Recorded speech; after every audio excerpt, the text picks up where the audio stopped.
Aga mida sa sööd siis peale hakkliha, et mis su valikus on, mis su laual on? Kas see on mingisugune lihtne reegel seal, et ma ei tea, kõik, mis tuleb loomast või? No põhimõtteliselt küll, et ma üritan vaikselt ka seda kõik, mis tuleb loomast ka välja jätta, et noh, seal, eks ma ikka vahepeal siin suure uraga Instagramis siis tegin reklaami, et kuidas siis umbes 5000 kilokalorit päevas nagu kaalu kaotada, et siis noh, ma 2 nädalaga kaotasin 2,4 kilo. Et siis seal ma sõin muna hästi palju ja hapukoort, siis ma nagu tegin munasuppi endale, et mul sinna mingi pool kilo hapukoort ja mingi 10 muna ja natukene peekonit ka maitse pärast, et siis seda sõin. Et ma need üritan ka välja jätta ja lõppude lõpuks proovida siis teha sellist asja nagu Lions Diet, et seal ongi siis liha ja vesi. Mineraalvesi loomulikult, sest tavaline vesi viib need mineraalid välja, et ehk siis, ma ei tea, organid, kõik, mis on liha. Kõik, mis on liha jah, et ma päris nii julge ei ole veel, et nagu toorest liha sööma hakata niimoodi igapäevaselt. Et noh, ma olen küll proovinud, sellel ei ole otseselt midagi viga, ei hakanud halb, ei surnud ära, kui inimesed võivad seda mõelda, et toores liha, et see on nagu hästi halb. Ussid taga kohe. Et tegelikult siuksed asju ei tule, et noh, loomulikult see eeldab ka, et see liha on nagu puhas, et jah, et üritan need asjad kõik välja jätta ja puhtalt liha peale minna, vaadata, kas siis on äkki veel mingeid nagu, kuidas öelda, parandusi mul näha, et kuidki praegu on enesetunne hea, energiat on nii-öelda siis kogu päeva, et ei pea jooma kohvi ega sööma aeg-ajalt kogu aeg midagi näksima, et noh, oleks hea olla, et jah, et vaatab, mis saab. No kui kaua sa juba oled söönud siis seda? No ma kunagi enese teadmata, kui ma siis nii-öelda kulturismiga alustasin, proovisin ka seda, et ma seal guugeldasin, kuidagi sattusin peale, et mis veregrupp sul on, et mida sa siis sööma peaksid ja siis seal oli mul, et ma peaksin sööma hästi palju loomseid asju.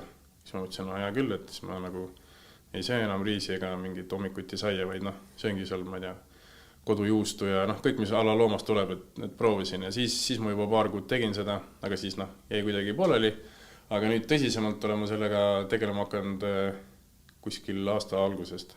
Ma saan aru siis, et see karnivoorlus on niimoodi, et sa ikkagi sööd näiteks piimatooteid, et see tuleb loomast, on ju?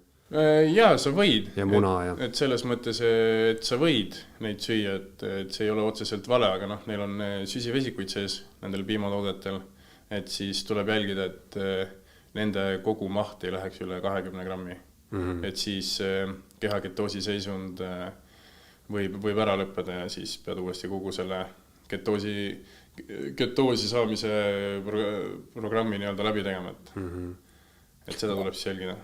Kui raske sellise dieediga alguses üldse harjuda on või sellise nagu söömistiiliga siis, et kõik on ju, ma ei tea, restoranis on pea võimatu tellida midagi sellist või maksad ennast nii üle lihtsalt, et ütled, et valu mulle praad ja pange ainult liha, või kõik on nii harjunud sööma igasuguseid süsivesikuid, siis ma ütlen, et riis, pasta, sai, leib, asjad on nagu kõigega kaasas, et sa ei saa isegi hamburgerit süüa. Ja just.